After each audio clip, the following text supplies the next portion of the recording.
Hello everyone, have a nice day. Today I, Alex, want to tell you a story that really touched my heart. It was the moment when little Henry, the boy I have always loved like my own son, suddenly fell ill. In a panic and anxiety, nhat and I rushed Henry to the hospital. All along the way, we could only hold each other's hands tightly, whispering prayers, hoping for a miracle and for our child to recover quickly. In those moments, love, care and hope became a bond that helped us overcome our fear. I believe that when you hear this story, you will also feel the deep vibrations in your heart. If you feel sympathetic, don't forget to subscribe to the channel and turn on the notification bell so you don't miss out on emotional and meaningful stories like this. Your companionship and encouragement are a great source of motivation for me to continue sharing many precious memories. Please join me on this tearful but also loving journey. Today was a long day for me. As soon as I opened my eyes, I saw a series of messages and emails waiting on my phone. My schedule was so packed that I barely had any time to breathe. I took a deep breath, quickly took a sip of coffee and told myself, "Come on, Alex. Today will be a day of many important decisions." In the morning, I started with a series of appointments with partners. There were people I had worked with for a long time, but today was even more special. I had a meeting with Adam. He was not only a business partner, but also an old friend who had accompanied me on many previous journeys. I know, conversations with Adam are not always easy, but they always make me think deeper and open up bold ideas. Before I could rest, in the afternoon I continued with another important meeting. This time with a contact specializing in exporting agricultural products. We discussed the newly harvested fruit batch. The fruits are plump and delicious, but to bring them to the international market, careful calculation and consensus from both sides are needed. I understand that this deal is not only financially meaningful, but also closely linked to the reputation and long-term development path of the company. The whole day passed like that, with conversations, handshakes, and contracts waiting to be signed. After a long day of spinning around between meetings and contracts, I finally let myself fall into the car seat, breathing a sigh of relief. Everything seemed to have come to an end. In my mind, there was only one wish: to go home, hug nhat tightly, as a comfort after so much pressure. However, right at the moment I was about to start the car, my phone suddenly vibrated. On the screen appeared a familiar name, nhat. I smiled slightly, thinking that she was calling just to ask if I was coming home soon. But when I picked up the phone, nhat's trembling voice rang out, making my heart stop. "Alex...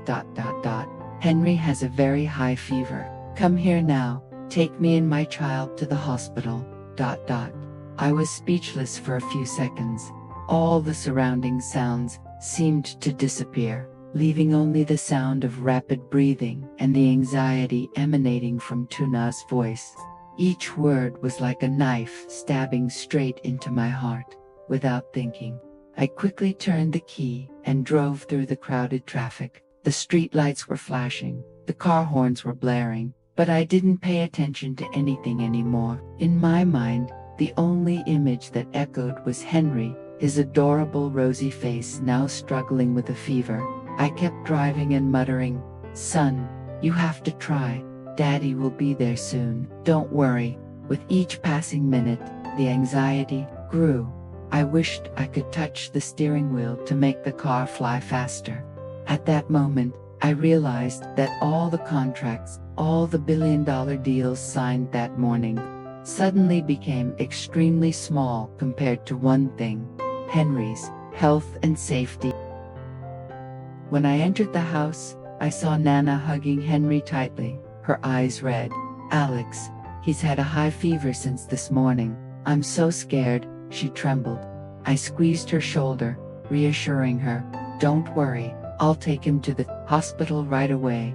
Henry is strong. He'll make it." We rushed to the car. Henry's weak cry tore through the tense atmosphere, and Nana whispered comforting words through her tears. As soon as we arrived at the hospital, Dr. Lan quickly measured his temperature and said sternly, 39.8 degrees, we need emergency help. My heart dropped, watching my son being pushed into the emergency room, his warm little hand leaving mine. Nana burst into tears, clinging to me tightly, and I could only squeeze her hand, whispering, Henry will make it.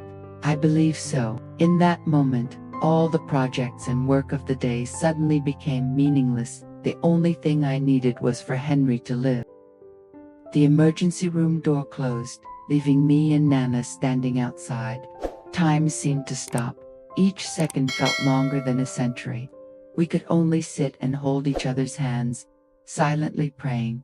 In my heart I pleaded, I wish my child wouldn't have to suffer this pain. If possible, let me be sick instead of Henry. Each tick of the clock felt like a knife stabbing at my heart. I remembered the promise I made years ago, I will take care of Henry like my own son. Now, that promise became the only strength to keep me from falling. And when the door opened, my heart felt like it was about to jump out of my chest. Dr. Lan stepped out, took off her mask, her eyes gentle but filled with fatigue. I stood up, almost out of breath. And then, she nodded, her voice soft but firm. Little Henry is out of danger. His temperature has dropped. His condition is more stable. You too can rest assured. I was stunned for a few seconds. Then, as if exploding, I turned to hug Tuna. Tears fell from both of our eyes, mixed with worry, fear, exhaustion, but also filled with happiness. At that moment, I understood what true relief was, as if the gloomy sky for many days had finally burst into light. We were allowed to visit Henry, looking at him lying small on the hospital bed, his face red but his breathing steady again. I felt my heart tremble. His tiny hand was still warm, but no longer burning like before. I bent down and whispered softly, Henry, you are so good. You fought so hard. Zina sat next to me, her eyes red, her hands trembling as she stroked her son's sweaty hair. She looked up at me, smiling brightly through her tears. I knew that smile contained all the gratitude, relief, and boundless love of a mother. I sat silently, my heart filled with emotions. I silently thanked the team of doctors and nurses who had devotedly saved me. I thanked fate for giving us another chance to see Henry's smile.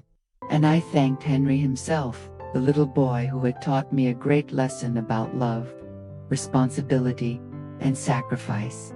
I looked up at Zina and gently held her hand. In the cold white light of the hospital, I whispered to myself and to the universe, no matter what, I will protect you and Henry for the rest of my life.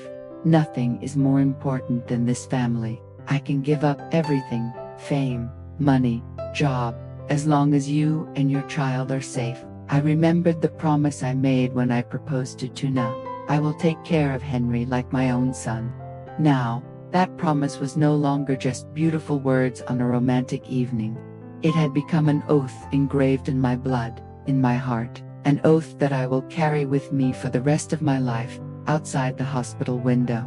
The moon was still bright, illuminating the room where Henry was sleeping peacefully. I sat there, holding Tuna's hand, silently thanking everything, thanking the challenges, thanking the suffocating moments, because they reminded me of the most precious things.